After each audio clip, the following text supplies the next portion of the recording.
اچھا جی، بسم اللہ الرحمن الرحیم۔ آج کا ہمارا موضوع ہے مذہبی تجربہ۔ علامہ اقبال کا تصور مذہبی تجربہ کے حوالے سے کیا ہے، مذہبی مشاہدہ کیا ہے۔ اچھا، اقبال کا تصور ہم آخر میں جا کے ڈسکس ضرور کریں گے، لیکن اس سے پہلے یہ ایک ایسا تصور ہے جو دنیا کے ہر مذہب میں، دنیا کے ہر مکتب فکر میں پایا جاتا ہے۔ حتیٰ کہ آپ کو حیرت ہوگی کہ مذہبی تجربے پر جو کتب ہیں وہ ان لوگوں نے بھی لکھی ہیں جو مذہب کے منکر ہیں، مذہب کو نہیں مانتے۔ سمجھے؟ جو مذہب کو نہیں مانتے انہوں نے لکھی ہیں۔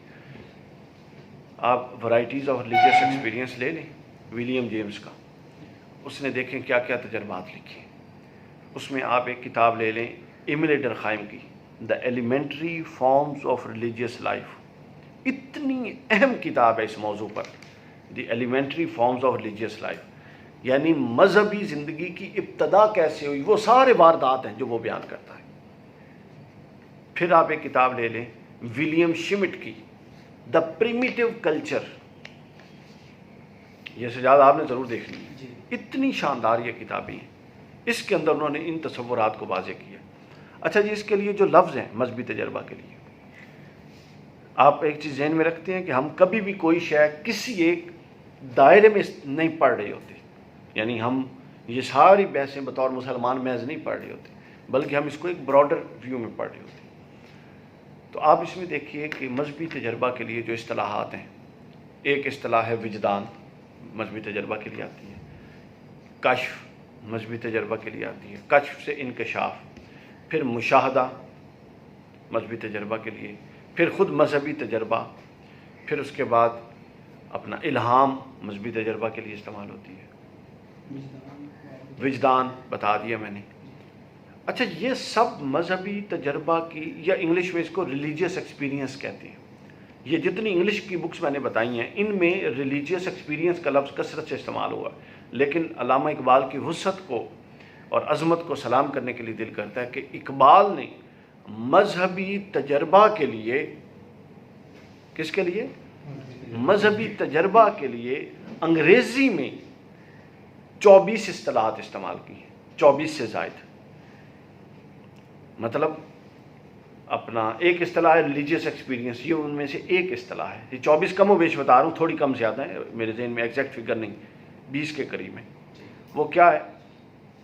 یعنی ہر نوعیت، جہاں پہ وہ تجربہ شدت پکڑتا ہے اقبال اصطلاح بدل لیتا ہے، جہاں تجربہ کمزور ہوتا ہے اقبال پھر اصطلاح بدل لیتا ہے۔ کسی دنیا کے انسان نے ریلیجیس ایکسپیرینس کے لیے انگریزی جیسی زبان میں ایک ٹرم استعمال ہوتی تھی۔ اقبال کا یہ تفرد ہے، اقبال کی انفرادیت ہے کہ علامہ نے اتنے الفاظ استعمال کیے۔ یہ جتنے ہم لفظ پڑھ رہے ہیں عربی کے، وجدان، الہام، کشف، ان کے ڈیفینیشن میں فرق ہے تھوڑا پتہ نا آپ کو، ٹیکنیکل ڈیفینیشن میں فرق ہے۔ ان کی ہر ٹیکنیکل جو فرق ہے ایک کا دوسرے سے، اقبال نے اس کو انگلش میں انکارپوریٹ کر کے نئی اصطلاح وضع کر دی ہے۔ اور وہ اصطلاحات ایسی نہیں ہیں کہ اس سے پہلے مروجہ تھی، نہیں، اقبال نے ہی ان میں سے کثیر اصطلاحات وضع کی، یعنی اب وہ مستعمل ہیں، اس سے پہلے نہیں تھی۔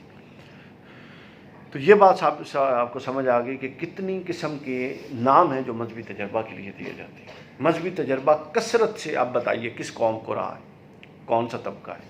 آپ نے بتایا صوفیہ، بالکل ٹھیک۔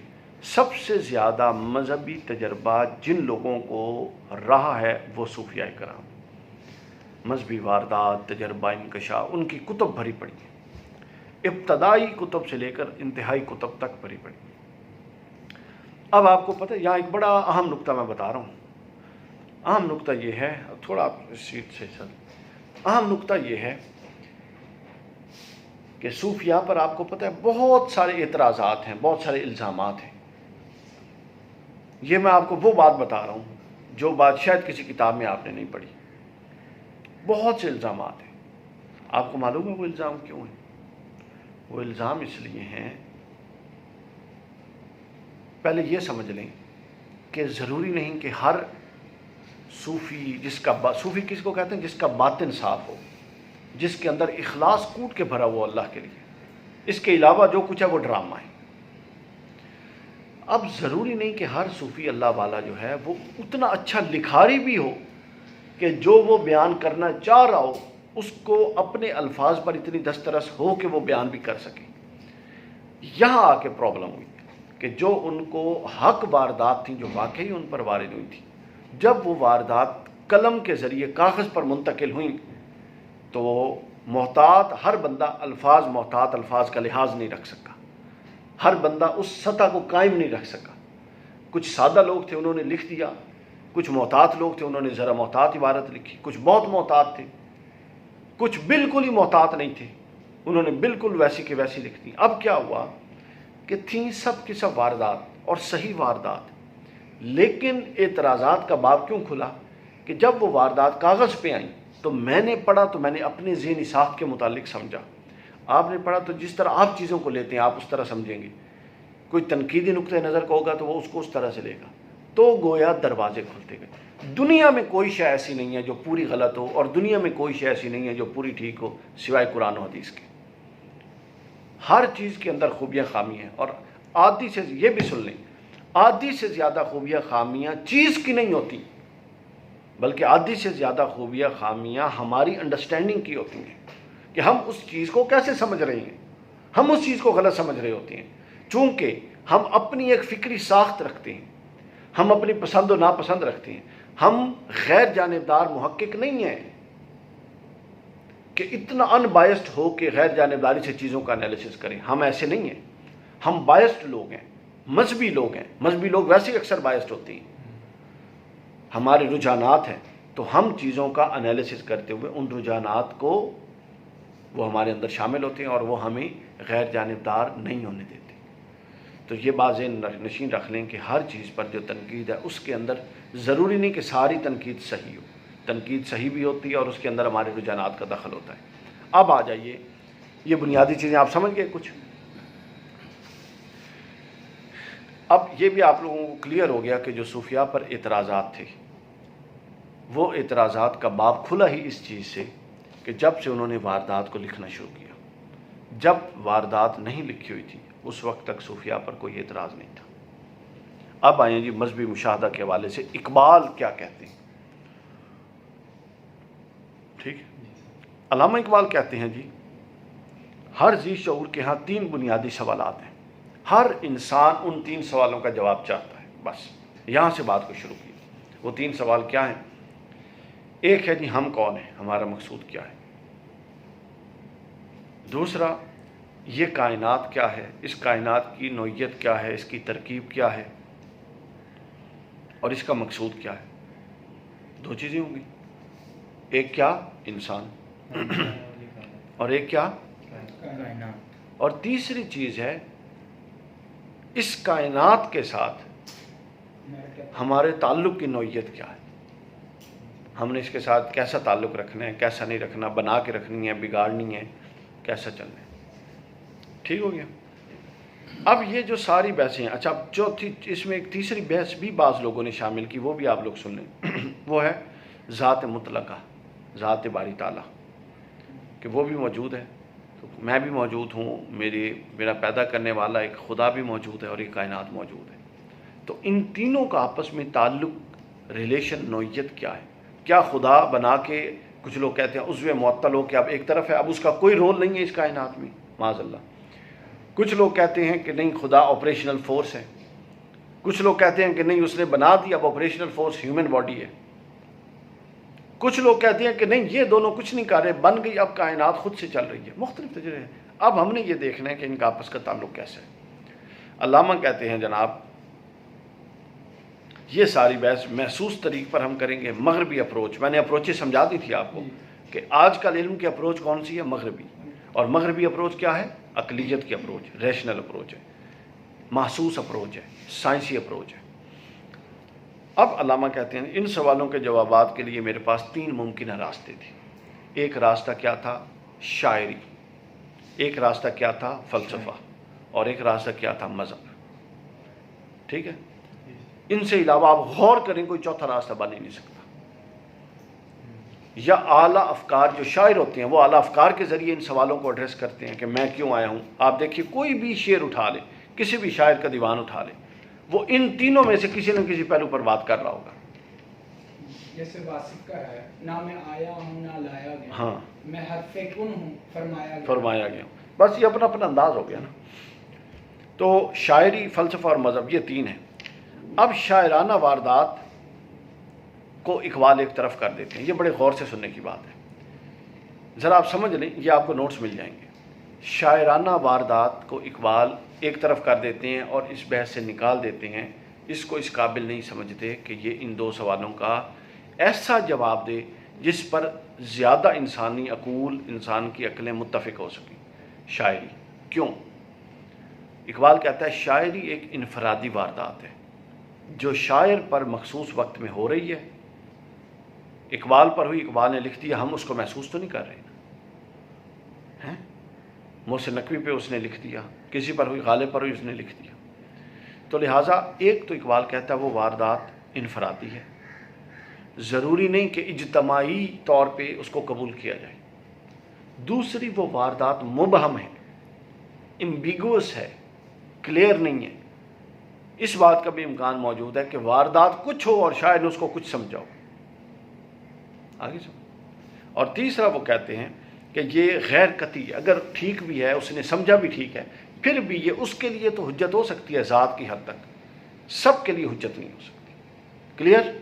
یہ تین بنیادیں بنا کے اقبال نے کہا شاعری کو ایک طرف کر.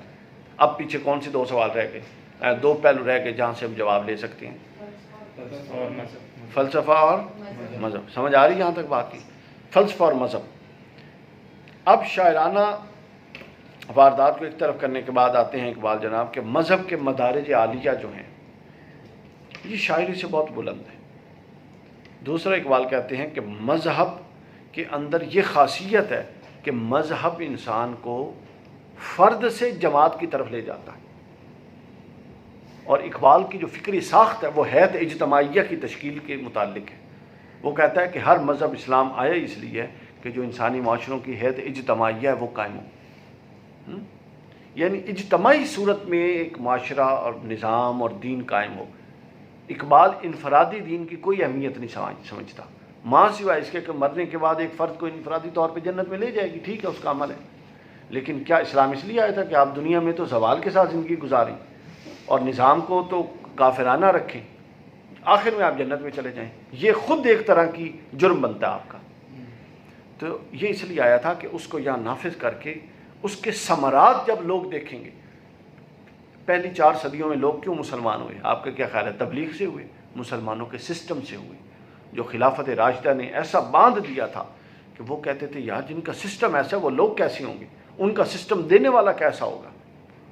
اور اب اسلام سے دور پتہ کیوں ہمیں تبلیغیں کرنی پڑ رہی ہیں، چلے کرنے پڑیں؟ ہمارا سسٹم ہی نہیں ہے، ہمارا کردار ہی نہیں ہے. وہ کہتے ہیں یار اگر اس طرف آنا ہے، ہم نے اتنی اچھی اور اتنی فیسیلیٹیو لائف گزار کے ان لوگوں کی طرف ذلت کی لائف میں آنا تو اس سے بہتر ہے ہم نہ آئیں. اور وہ دلیل کیا دیتے ہیں؟ وہ دلیل دیتے ہیں اگر یہ اتنا سچا مذہب ہوتا تو جو اس کے پیروکار ہیں وہ ذلیل ہو رہے ہوتے ہیں. تو یہ سب کچھ کس سے متعلق ہے؟ حیت اجتماعیہ کے قیام سے متعلق. حیت اجتماعیہ کا قیام فرض ہے امت پر، نوجوانوں پر فرض ہے. آپ یہ بات باندھ لیں، ہم میں سے ہر بندہ حیت اجتماعیہ کے قیام کا ذمہ دار ہے اور وہ اپنا حصہ ڈالنے کا پابند ہے. وہ اگر 4 دوستوں میں بیٹھتا ہے تو وہ یہ شعور وہاں پر دے. ہمارا مولوی مطلب آ رہی ہے اس شعور سے، سمجھ آئیے؟ اس کو خود یہ شعور نہیں ہے، اس نے مسجد میں اور لوگوں میں شعور کیسے دینا ہے؟ کیوں جی ایسی بات ہے؟ آ رہی ہیں، ہمارے پڑھے لکھے لوگ آ رہی ہیں. ہمارے ہاں یا ریجڈ مذہبی لوگ ہیں یا بالکل سیکولر لبرل لوگ ہیں. وہ کہتے ہیں مذہب نو چھڈو، ایک بندہ نماز پڑھ رہے انہوں پڑھن دیو، بس ختم. اب جی مذہب فرد سے جماعت کی طرف لے جاتا ہے، سمجھیے بات. اس کے بعد مذہب جو ہے کوئی ایک روحانی واردات نہیں ہے. اقبال کہتے ہیں مذہب روحانی وارداتوں کا ایک سلسلہ ہے، پے در پہ. آپ نماز پڑھتے ہیں، آپ روزہ رکھتے ہیں، آپ دن میں 5 بار نماز پڑھتے ہیں، آپ ہو سکتا ہے دن میں 50 بار تسبیح پڑھتے ہو، آپ ہو سکتا ہے دن میں 10 بار کچھ اور ایسا پڑھتے ہو. تو گویا مذہب آپ کو درجہ بدرجہ مواقع دیتا ہے.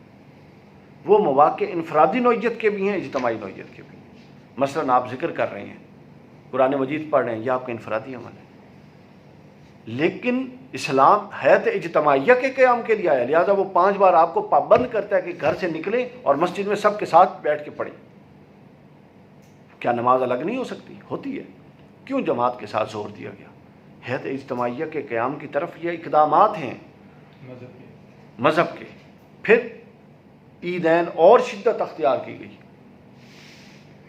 پھر جمعہ اور شدت، وہ گھر میں ہوتا ہی نہیں، نماز تو ہو جاتی ہے.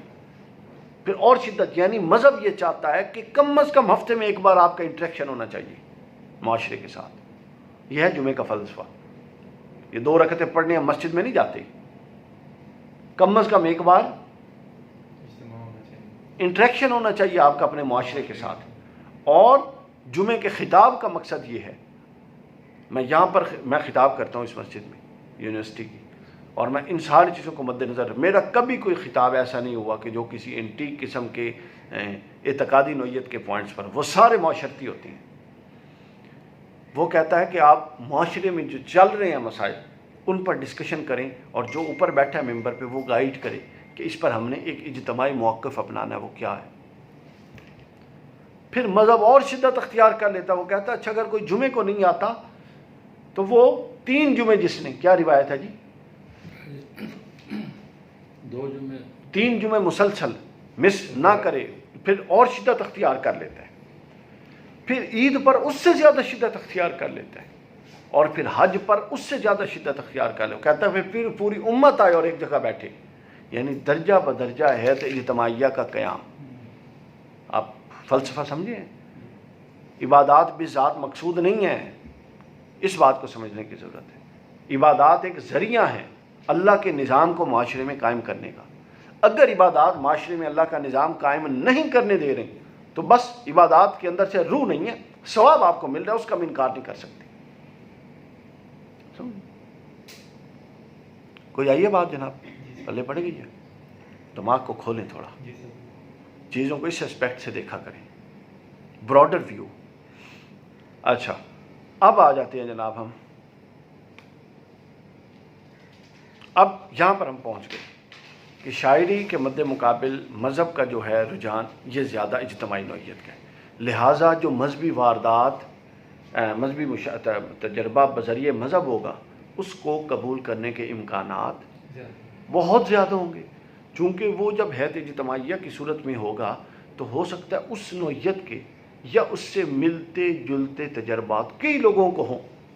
تو جب کئی لوگوں کو ہوں گے تو تھوڑے تھوڑے فرق کو اکاموڈیٹ ہر کوئی کر لے گا. سب مانیں گے کہ ہاں اس کے فلاں ہوا، اس کا فلاں ہوا، اس کا فلاں ہوا. کچھ چیزوں پر ساروں کا اتفاق ہو جائے گا. ٹھیک ہو گیا. اب ہم فلسفے پہ آ رہے ہیں. اگلا آ جاتا ہے فلسفہ. فلسفہ کی جو روح ہے وہ ہے آزادانہ تحقیق. سمجھے؟ فلسفہ کسی چیز کو بغیر تحقیق کے قبول نہیں کرتا. یہ فلسفے کی روح ہے. فلسفہ کہتا ہے کہ مجھے آزادانہ تحقیق کا حق دیا جائے.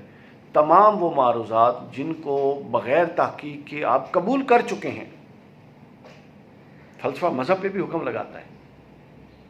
مذہب میں کتنے معاملات ہیں جو آپ بغیر تحقیق قبول کرتے ہیں. علم غیب مانتے ہیں، خدا کو آپ کی تو ساری اساس ہی بغیر تحقیق کے قبول ہوئی ہے. فلسفہ آزادی مانگتا ہے کہ اس پر حکم لگائے. یہاں آ کے مذہب اور فلسفہ ٹکراتے ہیں. اب کیا ہے؟ عقل کا فیصلہ یہ ہونا چاہیے کہ ہر چیز کے اپنے مطلولات ہوتے ہیں، اپنی بیسکس ہوتی ہیں. ہر چیز کا اپنے ایک پیراڈائم ہوتا ہے جس کے میں وہ اپنے پیراڈائم کے متعلق چیزوں پر حکم لگاتا ہے. کیا جو فلسفہ کے بیسک پیراڈائمز ہیں، کیا وہ مذہب کو، فلسفہ کو یہ حق دیتے ہیں کہ وہ مذہب پہ حکم لگائے؟ نہیں دیتے، نہیں دیتے.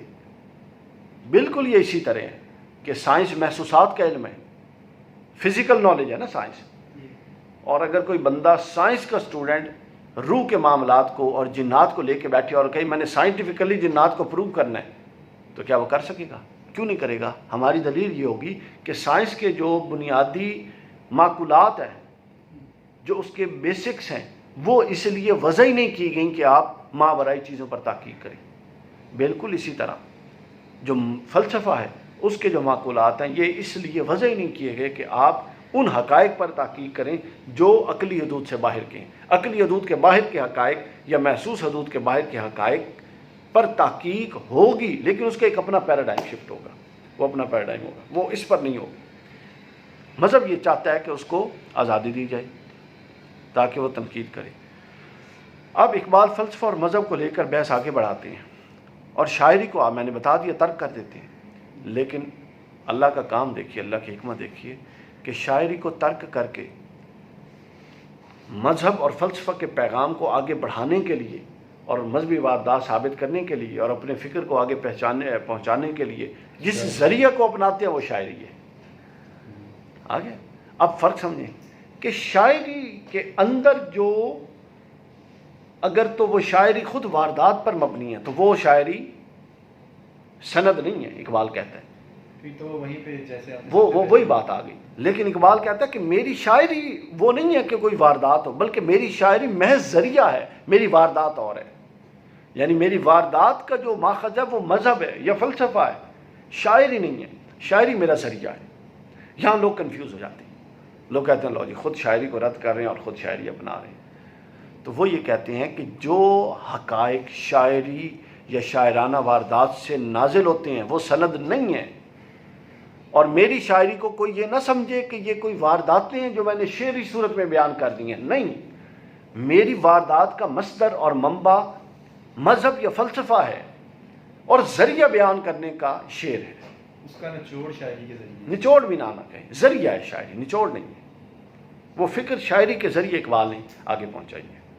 امید ہے اس بات پر آپ غور کریں گے، سمجھ جائیں گے۔ مذہبی مشاہدے میں آپ جیسے آپ نے شروع میں عرض کیا کہ زبان کا مسئلہ، ہاں زبان، یہ اسی طرح کہ میڈیا کا معاملہ ہے، میڈیم ہے، تو یہ میڈیم ہے۔ تھوڑا سا زیادہ ایک اچھا میں چاہ رہا ہوں اس کو مختصر کر کے، جو کہ ویڈیو طویل ہو جاتی ہے پھر آگے پہنچانی مشکل ہے، اس کو آگے ہم وائنڈ اپ کرتے جائیں۔ اب جی فلسفہ اور مذہب جب آگے بڑھتا ہے، شاعری ترک ہو گئی۔ اچھا اقبال کہتے ہیں کہ مذہب محض احساس مدرکات سے عبارت نہیں ہے، بلکہ اس میں پوری شدت سے محسوس اور تعقل کا عنصر پایا جاتا ہے۔ ٹھیک ہے، اب آ جائیں ادھر۔ اب ہمارے پاس دو ذریعے تھے، مذہب اور فلسفہ۔ شاعری کو ہم نے اس لیے ترک کیا تھا کہ ایک تو وہ حجت نہیں تھی ہر ایک کے لیے، دوسرا وہ انفرادی تھی، تیسرا وہ مبہم ایمبیگوس تھی۔ اس کے اندر ایک چوتھی وجہ وہ بھی نوٹ کر لیں، میں نے وہاں چھوڑی تھی جان بوجھ کے۔ چوتھی وجہ اقبال کہتے ہیں کہ شاعری کے اندر کیا ہو سکتا ہے؟ شاعری کے اندر ایک واردات ہی ہو سکتی ہے نا، اور وہی شاعر اگر مذہبی بندہ ہے تو وہ واردات جب وہ مذہبی کو یک پرفارم کرے گا تو اس میں بھی وارد ہو سکتی ہے۔ آگے سمجھ، تو لہٰذا الگ سے شاعری کو سورس بنانے کی ضرورت نہیں ہے، وہ واردات جو شاعری میں ایک بندے کو ہو رہی ہے اور اگر وہی بندہ مذہبی ہے تو اس پر بھی واردات ہو سکتی ہے۔ تو لہٰذا یہ بھی ایک ذریعہ بنا، یعنی آپ جب چیزوں کو سارٹ آؤٹ کرتے ہیں تو سارٹ آؤٹ کرنے کا طریقہ یہ ہوتا ہے کہ آپ جہاں میکسیمم آپشنز ہوں اس کو لے لیتے ہیں۔ تو لہٰذا مذہب میں واردات کے آپشن ہے، شاعری میں واردات کے آپشن تھی۔ مذہب میں اتھینٹسٹی کے آپشن ہے، شاعری میں اتھینٹسٹی کے آپشن نہیں تھی۔ مذہب میں اجتماعیت کے آپشن ہے، شاعری میں اجتماعیت کے آپشن نہیں تھی۔ شاعری کو ترک کر دیا اور شاعری کی جو ایک وارداتی کیفیت تھی وہ مذہب میں ہم نے لے لی، مذہب میں آگے۔ اب اقبال یہ کہتے ہیں کہ مذہب میں بہت سٹرونگ عقلیت کا عنصر ہے، اس کو ہم نہیں سمجھ سکے، آج تک مسلمان اچھی طرح نہیں سمجھے۔ وہ کون سا عنصر ہے عقلیت کا؟ ہر دور میں دو طبقے رہے کہ نہیں رہے بتائیے؟ ایک وہ جو غیب بن دیکھے نقل محدثین جو صرف نقل پر اعتماد کرتے، اور ہمیشہ ایک طبقہ رہا جو عقل پر اعتماد کرتا۔ معتزلہ کیا تھی؟ علم الکلام کیا ہے؟ منطق کیا ہے؟ لاجک کیا ہے؟ فقہ کیا ہے؟ فقہ غور و فکر سے مسائل اخذ کرتے جانا کرتے۔ اصول کیا ہیں؟ جو اصول بنائے گئے۔ یعنی ہم انکار ہی نہیں کر سکتے کہ اسلام کے اندر عقلیت کا نہیں ہے، کیونکہ اسلام تو الگ کر کے اگر روحانیت کو الگ کر دیں واردات کو تو محض عقلیت بھی سند نہیں بن سکتی، اور اگر آپ محض عقلیت کو ایک طرف رکھ دیں روحانیت کو چھوڑ دیں وہ بھی نہیں، یہ دونوں ہمیشہ ساتھ چلیں گے۔ تو لہٰذا فلسفہ کے اندر کیا تھا؟ عقلیت تھی۔ ہم یہاں فلسفہ کو بھی ترک کر سکتے ہیں کیونکہ فلسفہ کے اندر جو عقلیت تھی وہ فلسفہ سے زیادہ شدت کے ساتھ مذہب میں پائی جا رہی ہے۔ اس کی دلیل یہ ہے کہ مذہب میں کوئی انسان جو مذہب کا قائل ہے وہ کسی بھی دور میں کسی بھی عہد میں عقلیت کا منکر نہیں رہا، وہ محتاج ہے عقلیت کا۔ یہ مسائل فقہ جس کے مطابق ہم عبادات کرتے ہیں یہ عقل کی تو ساری کی ساری پیداوار ہے۔ قرآن و سنت بیان تھا، ماحول کو دیکھ کر، حالات کو دیکھ کر، کنواں تھا، وضو کرنا تھا۔ امام ابو حنیفہ نے خود غور کیا کہ اس کے اندر یہ ہے، یہ حدیث سے رہنمائی ملتی ہے، پانی کے پاک یا ناپاک ہونے کے احکام وضع کر دیے۔ اگلا دور آیا، اگلے کسی محدث فقی نے غور کیا، اس نے اور احکام وضع کر دیے۔ ہاں، کوئی اجتہاد کا دروازہ بند نہیں ہوا، ائمہ اربعہ کوئی آخری سند نہیں ہے. آپ آج بھی غور و فکر کے ساتھ اگر قرآن و سنت کا صحیح علم ہے، غور و فکر کے ساتھ کوئی نیا پہلو سامنے لانا چاہیں آپ لا سکتے ہیں. یہ چیزیں جو لوگ ہضم کرنے کو تیار نہیں ہیں. ایک طرف کہتے ہیں قرآن و سنت قیامت تک کے لیے ہے، ایک طرف دروازے بند کرتے ہیں. آگے چلیے. ڈی این اے کا اسی طرح ایشو ہے نا آج کل کی، ڈی این اے کا یہ نئی چیز ہے. جی ہاں، وہ اس کی ایکسٹینشن ہے، آگے کی چیزیں نئی چیزیں دریافت ہوتی. تو ہم نے یہ ثابت کر دیا کہ مذہب کے اندر تعقل کا عنصر پایا جاتا ہے. اس کی دلیل فقہا، اس کی دلیل منطق جو مدرسوں میں پڑھائی جاتی ہے، اس کی دلیل معتزلہ، اس کی دلیل عقلی غور و فکر، اس کی دلیل قرآن مجید کے عقلی آیات جو غور و فکر کی طرف کہتی ہیں، دعوت دیتی ہیں. آخرت کا اس بات تو قرآن کہتا ہے بارش نہیں دیکھتی ہو کیسے برستی ہے، جو بارش برسا سکتا ہے وہ آخرت بھی رہے گا. یہ نہیں دیکھتے ہو کہ مردہ زمین سے پھل کیسے نکلتے ہیں، جو یہ نکال سکتا ہے وہ قبر سے پھر اٹھائے گا. تو گویا ہر شے عقلیت کے دائرے کے اندر ہے. تو یہاں مذہب کا دامن تھامتے ہوئے فلسفہ کا دامن چھوڑ سکتے ہیں، جو کہ فلسفہ کا کام ہمیں مذہب سے مل رہا ہے. کوئی آ رہی ہے سمجھ رہے؟ جی سر. یہ آپ یاد کریں گے کبھی یہ بحثیں. اچھا اب آگے چلتے ہیں ہم. ریکارڈنگ ہے نا؟ یہ ریکارڈنگ ہے. ہاں اس کے بعد ہے جی اب یہاں تک پہنچ کر اقبال نے پروفیسر وائٹ ہیڈ بہت بڑا اسکالر ہے، اس کی مذہب کی ایک تعریف نقل کی ہے بہت شاندار. شاید ایسی مذہب کی تعریف کسی مسلمان مفکر نے بھی نہیں کی. اس نے مذہب کے 3 پہلو بیان کیے. اس نے کہا جی مذہب حقائق یعنی معقول و محسوس حقائق کا وہ نظام ہے جسے خلوص سے مانا جائے اور سیرت و کردار کو بدلنے کے لیے استعمال کیا جائے. تو مذہب کے 3 پہلو وائٹ نے بتا دیے، پروفیسر وائٹ نے. ایک مذہب حقائق یعنی معقول و محسوس، ایک عقلیت کا پہلو ہے مذہب میں. دوسرا خلوص سے ماننا کیا ہے؟ خلوص سے ماننا یہ ایک وارداتی چیز ہے کہ اس سے متعلق اتنا باطنی اتصال پیدا کر لینا کہ اس کو صحیح ماننا. اور تیسرا سیرت و کردار بدلنا، یعنی اس کا کامل افہام کے بعد اس کو اپنے اندر ایک اصول حرکت اور قانون حرکت کے طور پہ لے کر آنا. تو مذہب 3 کام کرتا ہے. ایک مذہب آپ کو عقلی غور و فکر پہ بھی مجبور کرتا ہے. دوسرا مذہب آپ کو روحانی ترقی اور مذہبی واردات میں بھی حوصلہ افزائی کرتا ہے. اور تیسرا مذہب آپ کو متحرک کرتا ہے.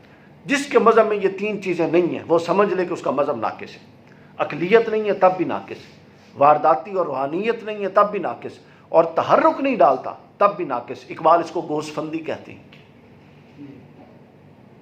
آگے جائیں. تو گویا مذہب میں کیا پہلو ہیں؟ 3 پہلو. تو ہم اب کس پہلو پر ڈسکس کر رہے ہیں؟ یہاں پہنچ گئے ہم. اب بتائیے.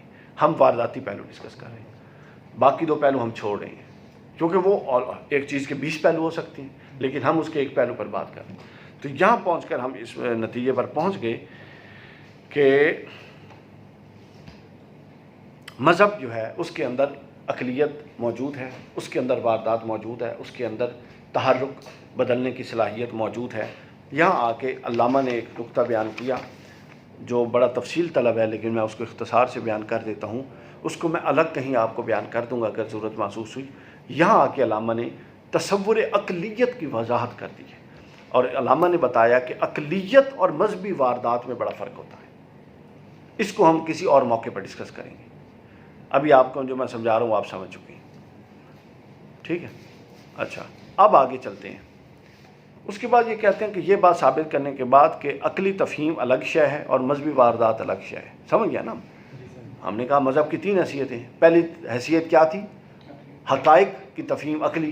اور دوسری حیثیت کیا تھی؟ واردات. اور تیسری حیثیت کیا تھی؟ تحرک. تو کہتے ہیں کہ جب ہم یہ ثابت کر چکے کہ عقلی تفہیم الگ شے ہے، مذہبی واردات الگ شے ہے، اب اقبال اس تصور کو مزید کھول کر اسی ثابت شدہ حقیقت کو مزید پختہ کرتے ہیں اور یہاں سے مذہبی مشاہدہ اور واردات کا دروازہ کھولتے ہیں.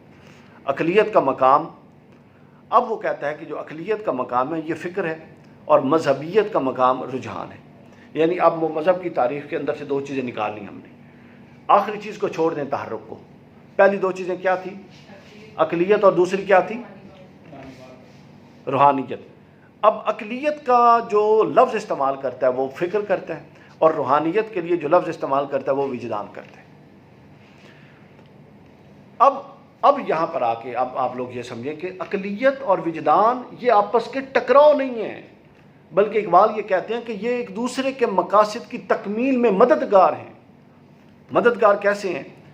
کہ فکر جو ہے یعنی عقلیت جو ہے وہ جزون حقیقت تک لے کر جاتی ہے، درجہ بدرجہ غور کرتا ہے بندہ، غور کرتا ہے۔